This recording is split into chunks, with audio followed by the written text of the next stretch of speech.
Good afternoon, Mr. Polycarp, and welcome to this online interview. Yes, good afternoon, ma'am. Thank you also for the interest shown in this position of Human Resource Officer in our company. We would like to get to know your experience and things you have done in the past to assist us when you are given the nod to move our company also forward. So we have some few questions for you. Are you ready, sir? I'm ready. Conversation.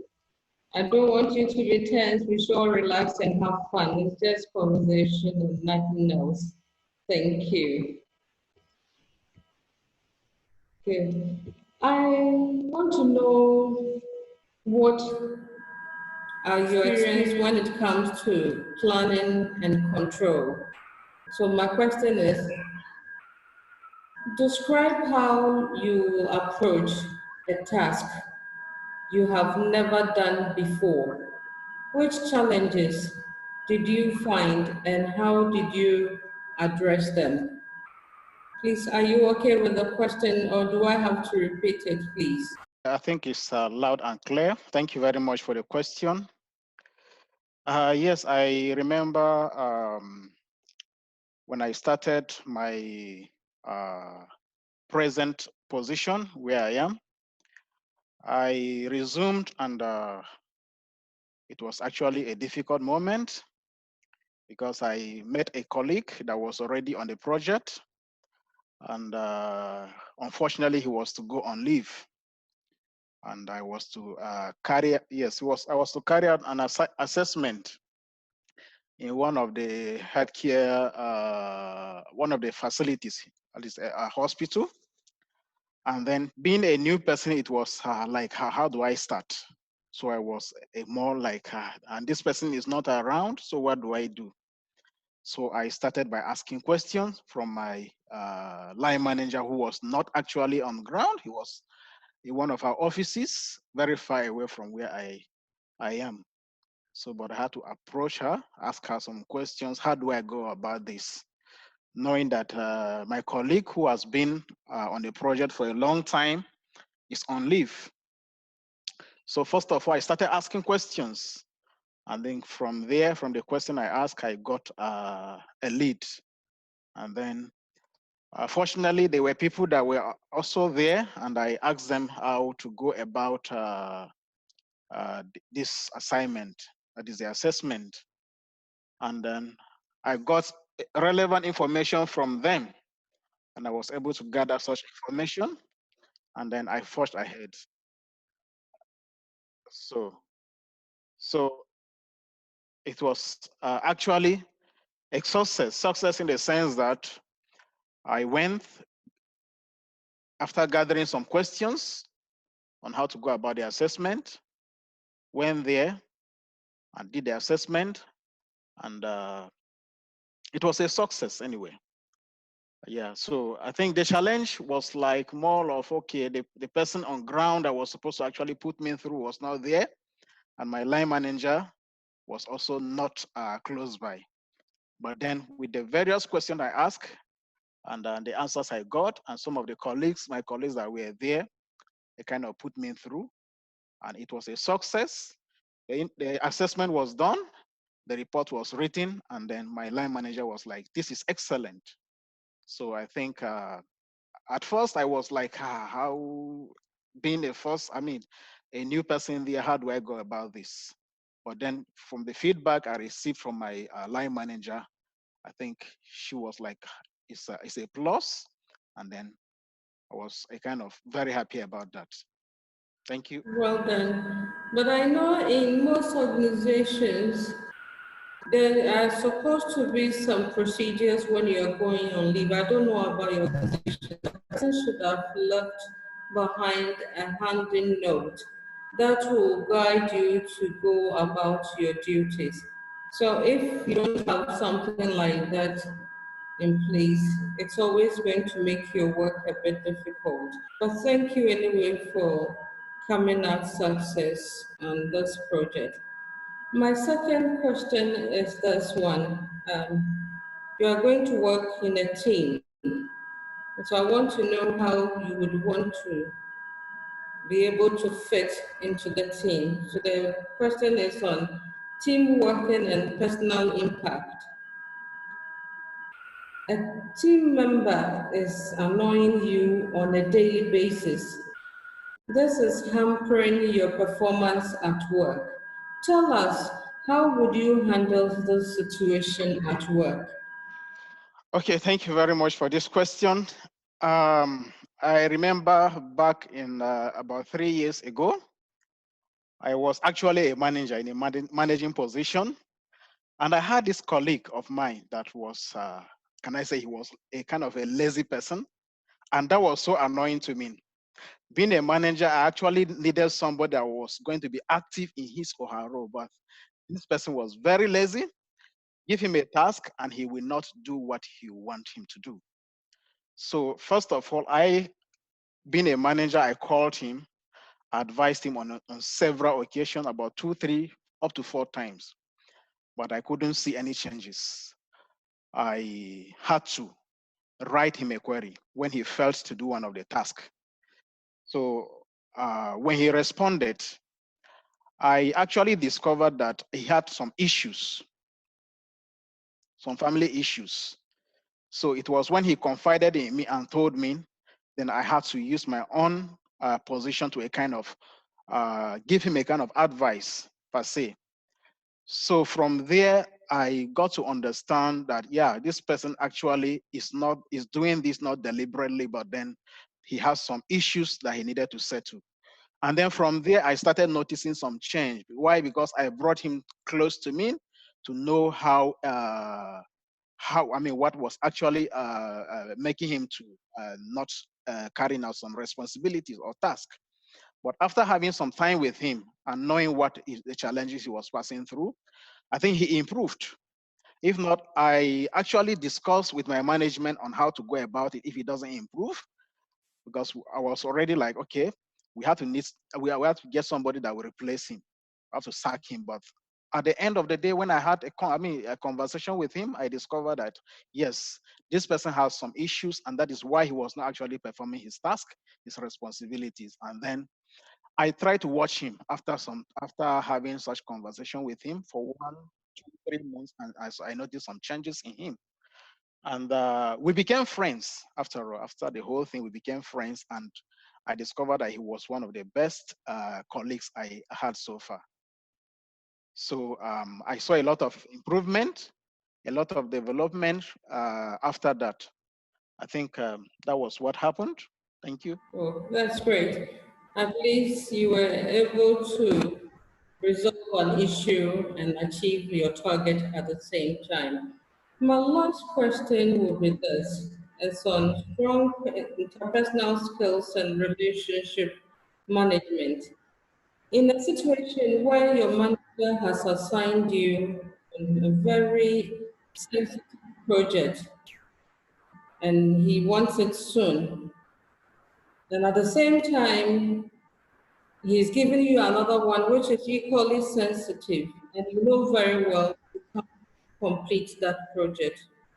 What will you do about this? Okay, thank you very much.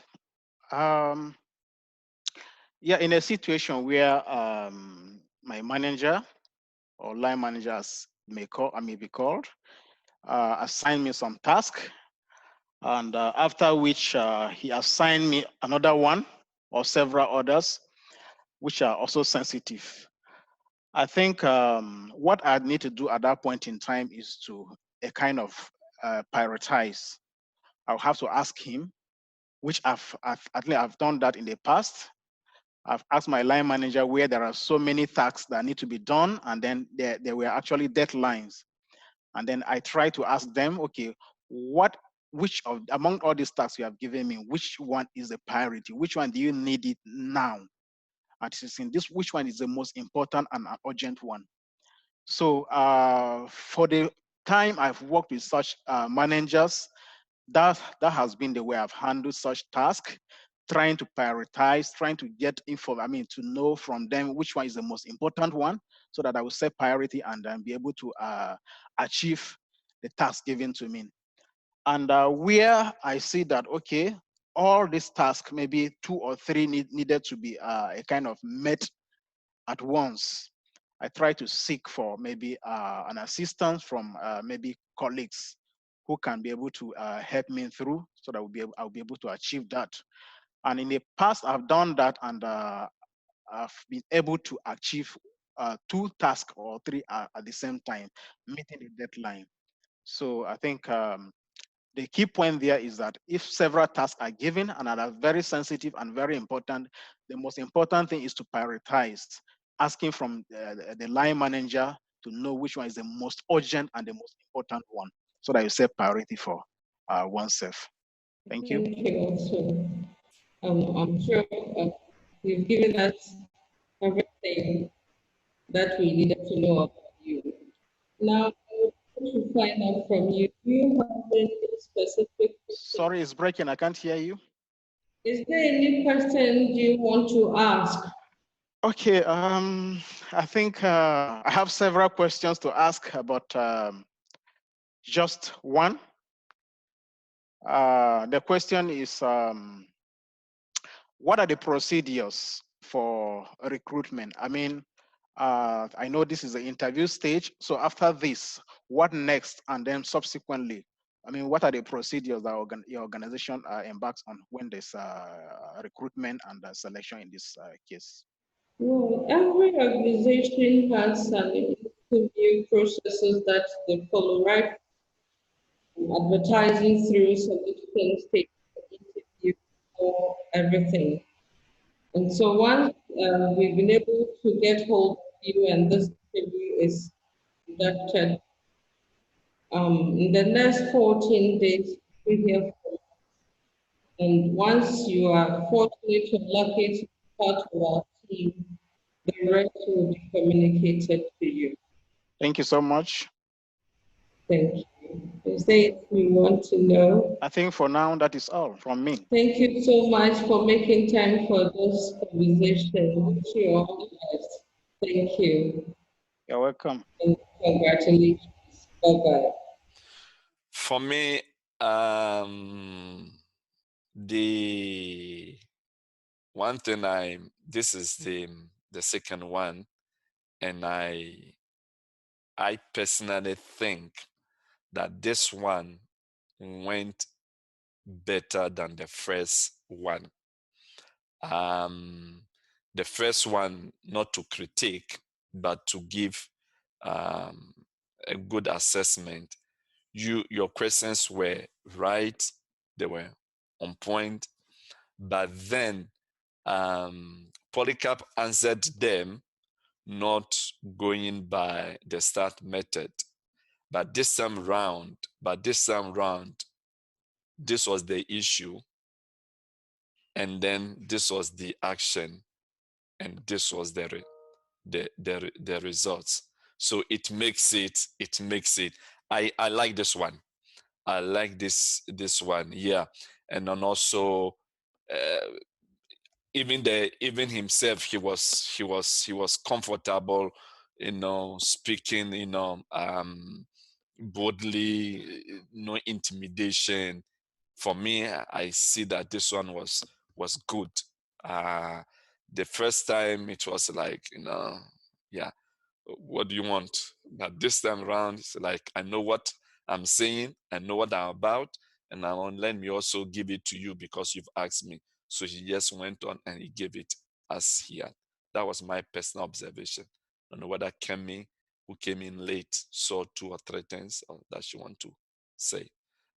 You as the interviewer, your questions were accurate, and then you didn't make him feel under stress, that you made him feel like this is a personal conversation. You just tell me what you know, because you want to work with me, and there are certain rules or competencies that I would like to see whether you have them before I can give you the nod. So you just tell me what you know. And you didn't make him feel intimidated. It was a free, just tell me. And then facial expression was not like, frown, not, but, jovial, laughing, kind of. And then so for me, it went well from your side too. Okay, good afternoon, Felicia. Good afternoon, sir. Their problem was, how do I leave my staff to come? I need them to complete this job and all that. So I have to make them see reason.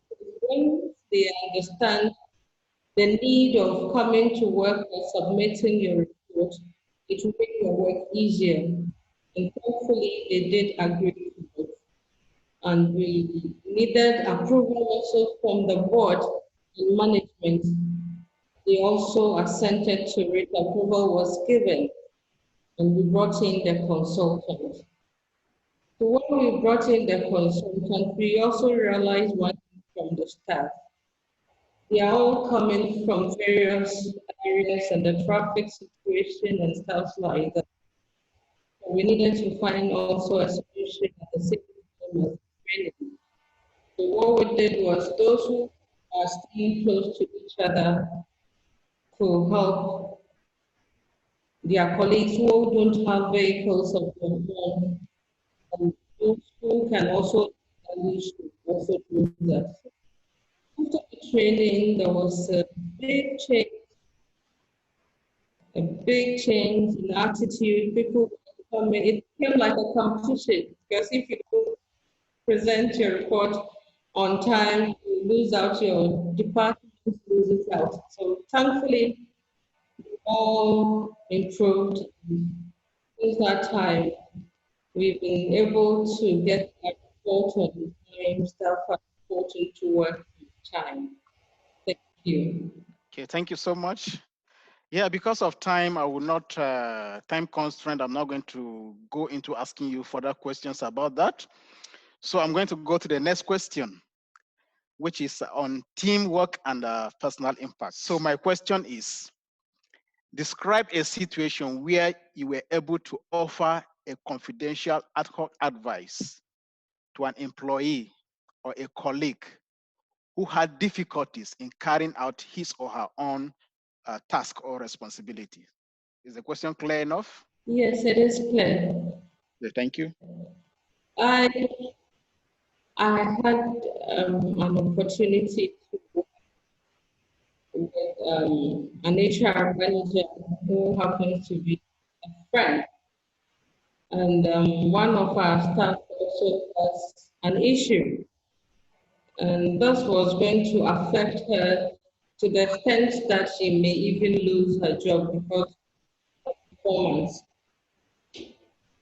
And being a person, you are not supposed to also let people know that this is a very confidential and delicate matter. How do you go, they are all your friends, how do you solve such situation? So you come up with something that you prompt the other one to start performing, else she loses her job. And you also make your manager believe that you are not going to share information to them, so that everybody will be on the same page and everybody is happy. So the best thing I had to do was take my friend out from the office environment during lunchtime. We talk about personal stuff and all that. So through our conversation, we realized that she has such at home as a single mother, and she's always worn out. So she comes to work with that much to do, already exhausted, so there's nothing she can do to be able to achieve the task. So eventually, I had to encourage her to get herself someone to assist her at home, to take care of the children, to enable her to relax, get to the office on time, and being able to finish her job on time. She did listen, she got someone, so she started improving, she started improving. And eventually that decision was aborted, and she even had a promotion at the end of it. It was a very difficult thing to do, but I was able to assist in a way, and she improved, and everything became fine for all of us. Thank you. Okay, thank you so much. Although the line is breaking, I couldn't get you clearly, but I think because of the time constraint, we'll go ahead. It's breaking. I can't hear you clearly. Yes, I'm also having a bit of a challenge from my end. Sorry, I can't get you clearly, but I will go to the next question anyway. So then my next question is on attention to details. So can you describe how you at one time organize an internal training for employees at work? Why and when do you think it is necessary to conduct an internal training? In our organization, thank you for the question, but in our organization, every year, at the end of the year, appraisals or performance appraisals is done. And during the appraisals, various heads are to point out what their challenges are. And so at the end of the year's appraisals, it came out that almost greater part of the number, the male in the company, seems to be unkempt. So we needed to come up with something exciting and at the same time that will involve everybody without making them feel bad about the situation. So we came up, me and my immediate boss came up with a grooming training for them. So we went around to talk to the guys, what is the latest thing that makes them happy and all that. So we were able to collate things that we think we could train them on. So we organize and intend with the purposes from their various heads. And the way we went about it, we took the training outside the to recreational center whereby they will relax and have fun at the same time enjoy the training. And when we did that, everybody was happy, they participated, and we were able to conduct the grooming training for them. We gave everybody a couple of weeks to see if there would be a transformation and a change in people. And thankfully, there was this particular gentleman who had a very bad odor. And in fact, whenever he passes by, everybody is trying to hide or something. After those grooming training, everything about him changed. Some people were getting closer to him. He also gained his self-confidence and he was able to perform better. And there was change across. All the young men were keeping clean their beard. Those who want to leave their beard on were shaping it nice, stylish their hair and everything. And everybody seems happy. Management was happy. The was also able to achieve our target. That's true. Thank you. Okay, thank you so much. Yes, I forgot to remind you, but also due to our time constraint, that is the last question for this interview, except if you have one or two questions to ask me. I can't wait to hear from you. I'll be glad to hear a positive response because I'm itching to work with the organization. So tell me, how soon can I hear from you, please? Okay, thank you very much. In our organization, there are procedures for recruitment and selection. So I think this is one of the stages. So of course there will be another stage, which of course if you succeed, and we're going to get back to you as soon as possible. Thank you. Thank you very much, and thank you for your time. You're welcome. Have a good day, sir. Thank you. Have a nice day. Thank you. Bye for now. Bye. Okay, well done, team Felicia and Polycarp.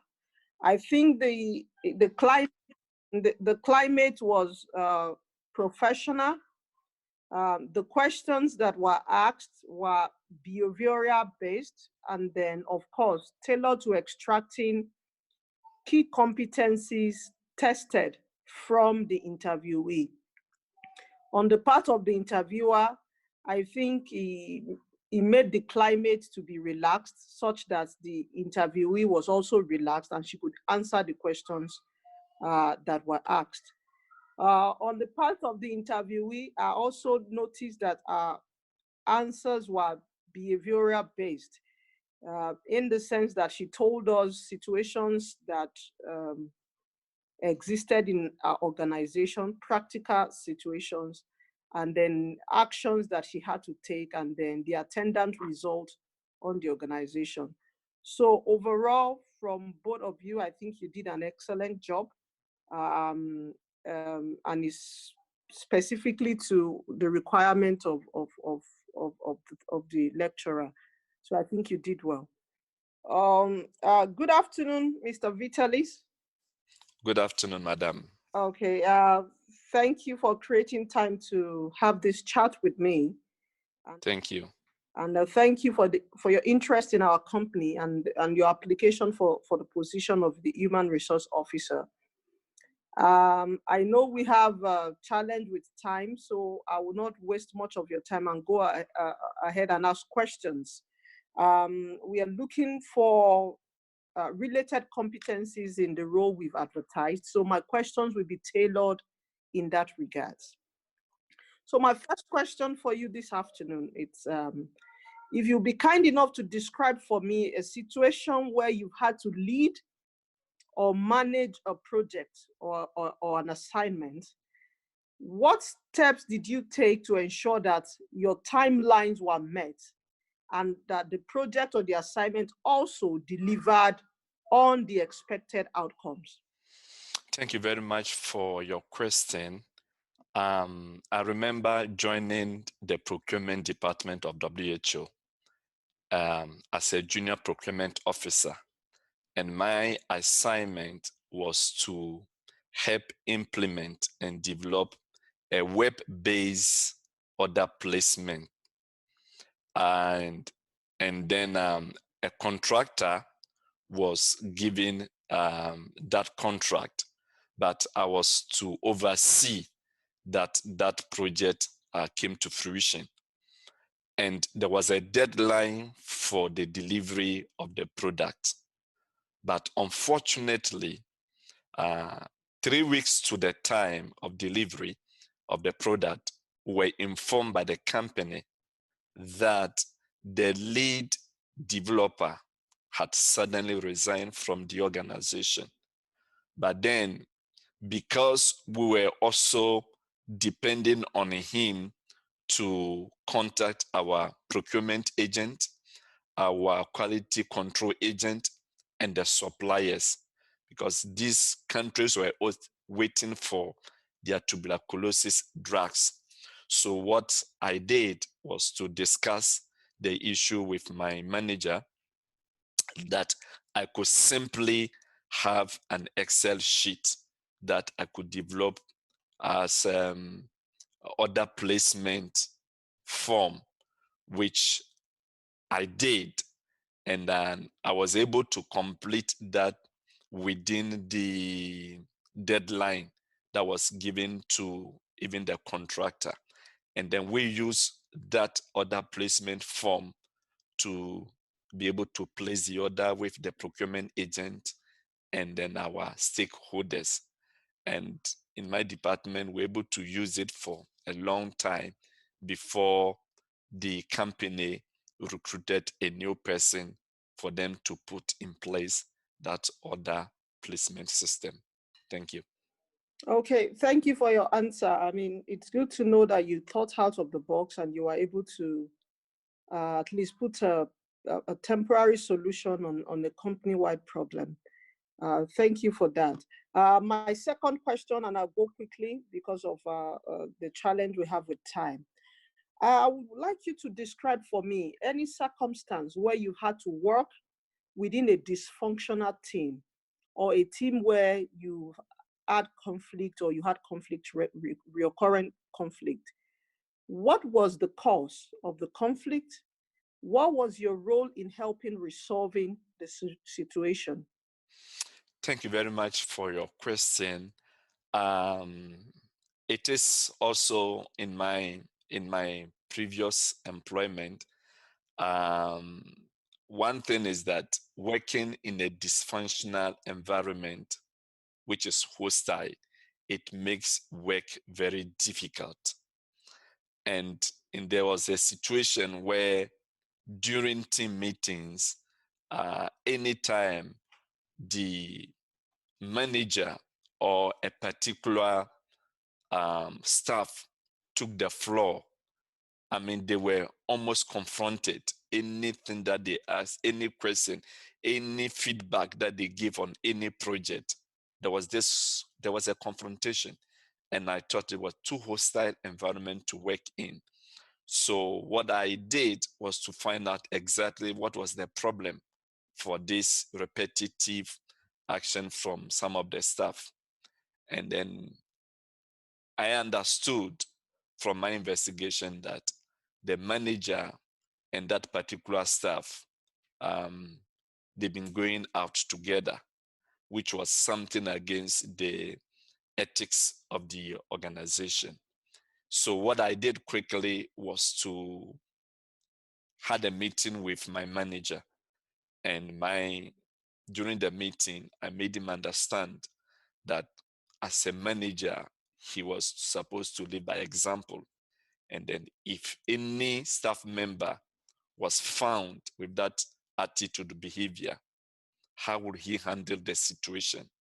So I suggested to him that since he had the influence and the power to transfer that person to a different department, why shouldn't he take that approach so that we can have a good environment for everyone to work in? He thanked me. In a couple of weeks, the staff member was transferred to a different department. So that was the action that I took, and that he thanked me for doing that. Thank you. Okay, thank you very much for that answer. My final question to you this afternoon, and I would like to know a time where you had to deliver on an assignment requiring zero error rate. You know, an assignment where you had to deliver to precision, you understand? Tell me how you are able to produce the required quality work, even while you are under pressure to deliver on the assignment. Thank you very much for your question.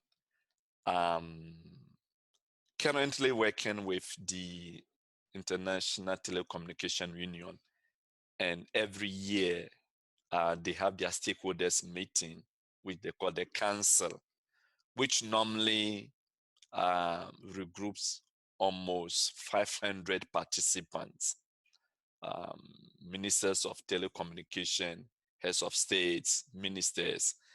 And then at one particular meeting, around 3 p.m., 3:15, I received an email from my manager asking me to produce a report because the chair of the council wanted us to provide a report of all ITU sector members and associates for a particular year and their contribution. And he was trying to get in touch with one of my colleagues who normally does that, but she works 75%, she had already left. And that was a time constraint because one, I haven't done it before. Two, normally I finish around 4.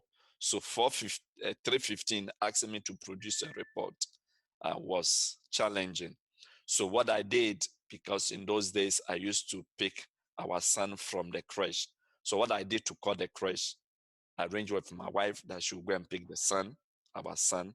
And then I also got in touch with the finance guys, asking them to produce the contribution for that particular year. And then I remember when I called, my colleague told me that it was too late and that she couldn't do it.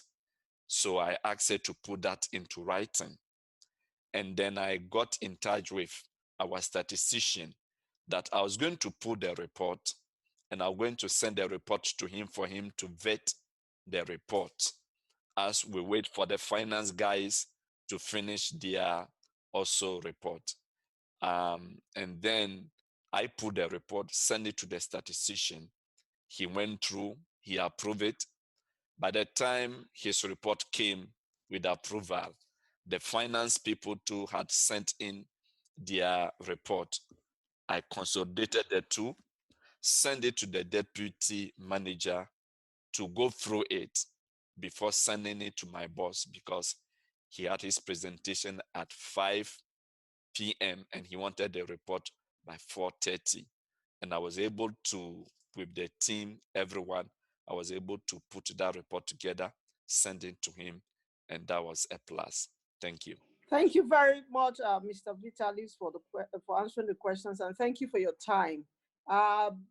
Before I let you go, I would like to know if you have any question for me. The only question I have for you is that what are the competencies that your organization is looking forward to having the person that will be selected for this position? Okay, thank you for your question. My organization, we are particular about individuals who have the skill sets to manage complex relationships. You need to have strong interpersonal skills and be able to manage relationship at all hierarchy, at all level, within or even outside the organization. We seek individuals who pay attention to details, who are extra detailed in their dealings and in everything they do. Of course, because we have larger groups and larger teams within the company, we also look out for individuals who can work within a team, even though they may be high performers and with high potentials individually, but we want people who can bring that to bear for a collective effort for the team. We look out for individuals who have strong relationship management skills. People who can handle irate customers and then calm them down, get desired outcome for the company. And then, of course, because we manage multiple projects at different times, we also look out for individuals who have strong planning and control skills and can help us add value generally to our organization. Thank you. Thank you very much for answering my question. Really appreciate that. Thank you, madam. Thank you. Thank you, and have a good day. Thank you very much, madam. Thank you. So I think that was a very wonderful one. The questions were behavioral, and of course they were competency related and linked to the job description on the advert as HR officer. And I think all the questions were based on STAR method. The interviewer, the questions were perfect, they were excellent. And of course, the interview also answered based on STAR method. So I think everything was just okay. Thank you. Thank you. Good afternoon, Mrs. Oni. Good afternoon, sir.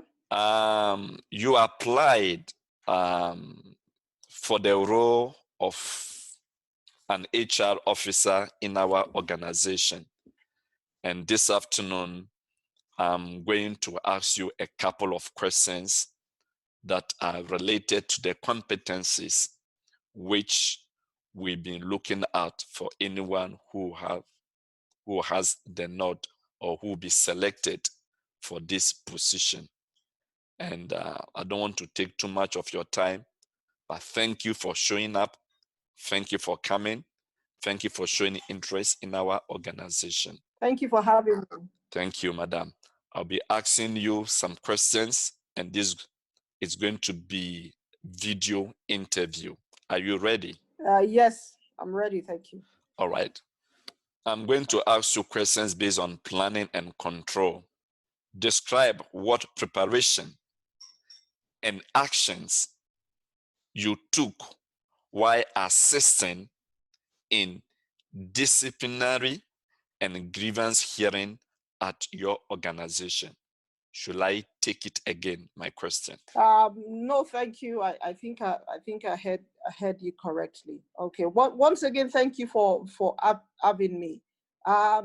In HR function, managing grievance procedure is probably one of the most challenging because we have to deal with different human beings. But then I'll answer your question by saying, even though it may be a difficult assignment to do at every point in time, it's, however, one of the most important things to do to ensure that your organization continues to be healthy. So for me, in ensuring that you have a grievance procedure that can stand the test of time, first of all, and I can relate this to a certain time where I'd worked as a HR business partner in a bank. And then I've had the opportunity to assist or to be part of the disciplinary process. I think first and foremost is to ensure that the organization has an existing grievance procedure. Without an existing grievance procedure, it becomes impossible for you for you to do anything. Once you establish that a grievance procedure exists, and then you now need to find out if such procedures were followed in arriving at anything you do in handling employee disciplinary issue. And then which means that you have to have followed processes as highlighted in the procedural manual, which in our case included that for a staff to even be called to face disciplinary action, you must have written a query to the staff and then obtained a response. After which, you have to also be able to prove that the response was unsatisfactory, which needed you to escalate it to the higher level, which would now require you to initiate a disciplinary hearing against the staff.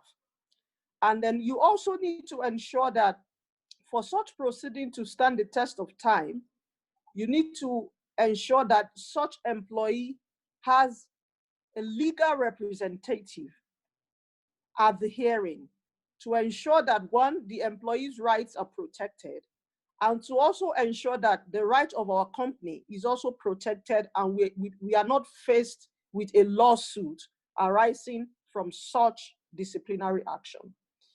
Also, because we were unionized, we work within a unionized sector, I also ensure that such employee has the representative of the union at every hearing to ensure that the employee has the required support that may come from the union bloc. And also, whatever decision is taken, whatever disciplinary action is decided to be meted against or on the employee, it is also important that you ensure that such action or such decision can be appealed. This is to ensure that all processes are duly followed and our company does not face a litigation suit in the nearest future because of the case. So in my observation, these are time-tested grievance procedure that are in place anytime there is a need to have a disciplinary hearing for staff. Thank you. Thank you for your answer. Now, I want to follow my question with this one, is that how did you manage employee relations, performance, and conduct after such disciplinary or grievance hearing, assuming an employee went through a disciplinary committee or hearing? How did you manage that employee's relations, performance, and even conduct after such hearing? Thank you very much for your question. And then let me just answer your question with a practical case study that happened in my time at Phase 3 Telecom while I was human resource manager. The Phase 3 Telecom provides internet services, and as such has what you call base stations across several locations in Nigeria. Usually these base stations are manned by engineers on a rotational basis. So you have someone on shift in the morning and you have someone on shift maybe in the afternoon, except maybe when we have national or public holidays where you have just one person running the shift. Unfortunately, in one of our critical locations, we had a fire outbreak. And then we found out that most of the equipment were burnt and were damaged. And the personnel who was supposed to be on site could not help. Even though he was called, he quickly came to site, but he couldn't help. And then the company lost quite a number of equipments, very expensive equipment, worth hundreds or thousands of US dollars. Of course, when this was reported to me as HR management, it looked initially like a case of negligence. And then we initiated disciplinary procedure. And then things began to unravel as we initiated the disciplinary program. So, sir, as I was saying, we later found out that the site engineer that we had issued query had made a request to the head office for the inverter batteries to be replaced. And then it was undergoing procurement process, and apparently someone dropped the ball, resulting in the fire that could not be controlled and the damage that eventually resulted into millions, thousands of dollars. So once we had the disciplinary procedure, we understand that on the part of our finance team, there was negligence because the procurement process that was supposed to take 2 weeks took longer than 2 weeks. And then even the site engineer who was supposed to escalate that the battery had not been replaced just made the request and did not follow up.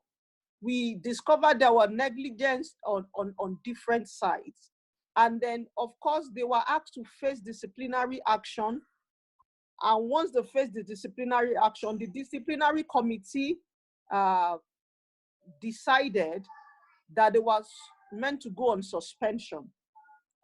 And that in each of them, including our procurement officer, including the finance manager who did not release the funds on time, and including the site engineer. When we communicated the decision to them, the site engineer was particularly displeased. He was almost depressed. And he said that on his own part, he had done everything that was required to be done. And it was the negligence of the finance officers that resulted into the base stations burning. And what we knew was thereafter, his performance dropped. After he resumed from the suspension, his performance dropped. So we realized that the site engineer, having said that he did what he was required of him, and he was the negligence of the procurement officer and the finance officer, and that he felt he should not have been sanctioned, having done what he was required to do. So afterwards, we noticed that his performance dropped. And at some point, he even mentioned subtly that he was going to leave the organization. He was no longer performing optimally. As HR manager, I had to step in. And when I stepped in, and I told him he should appeal the process, he should appeal the decision.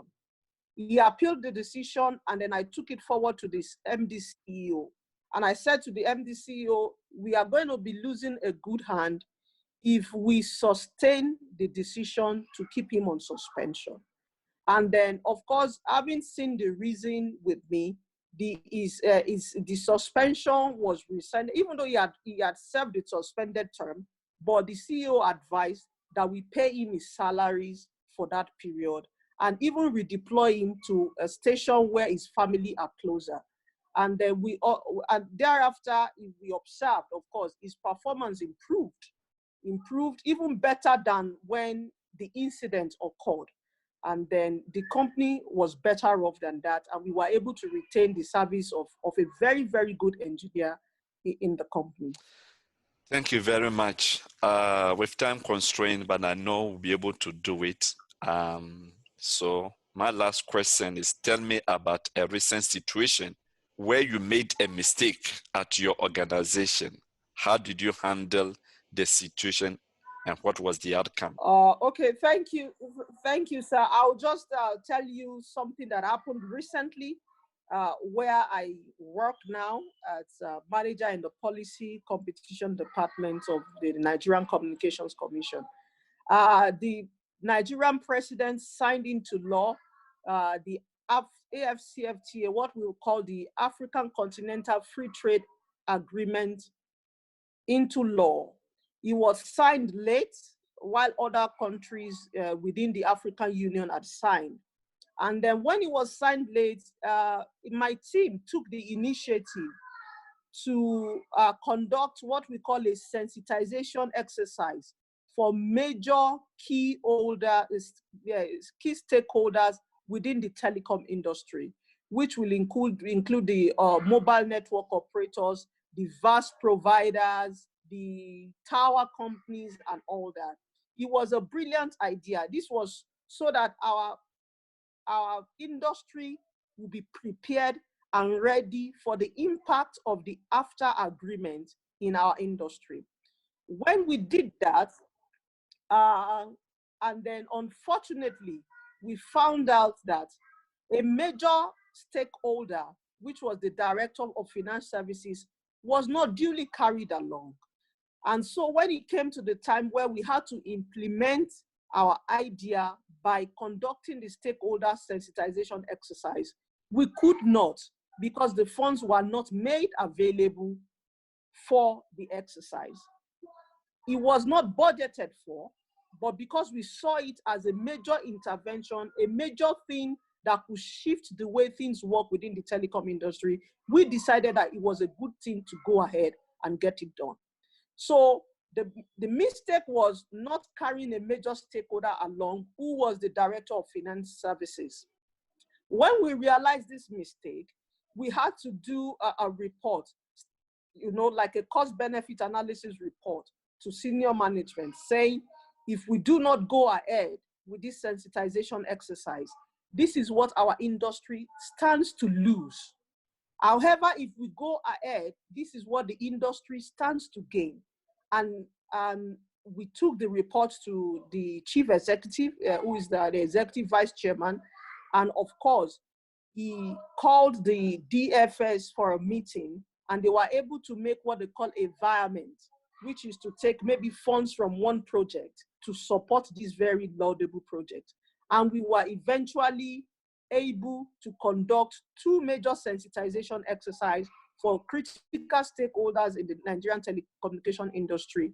The exercise was conducted in Lagos and in Kano towards end of November last year. And the action alone endorses a federal government commendation Because if you take all other service industry, whether it's banking, whether it's pharmaceutical, whether it's fast consuming moving goods and services, nobody took the initiative to sensitize their stakeholders on the impact of after on their operations. It was only the telecommunication industry. So we were able to arrest the situation and eventually got a federal government commendation for our forthrightness and being very proactive in issues that concern the industry and the nation. Thank you. Thank you very much for answering my questions. It was a pleasant having you on this interview board. Now, I'll finish with you. I don't know whether you have any questions that you want to ask. I just want to know what kind of structure you run in your organization. Is it a flat structure or is it a hierarchical culture? Do you have an open door policy to take feedbacks from your employees on how to improve the working of the organization? Thank you very much for this question. We have an open door policy, which we take feedback from employees so that we can put this feedback into our strategic planning for the company to be able to achieve its objectives. So that is what we do. Thank you very much. You have another question? No, sir. I'm okay for today. Thank you. Thank you very much. Good having you on this interview board. I pray that things work out for you. Thank you. Thank you for having me. Oh, thank you.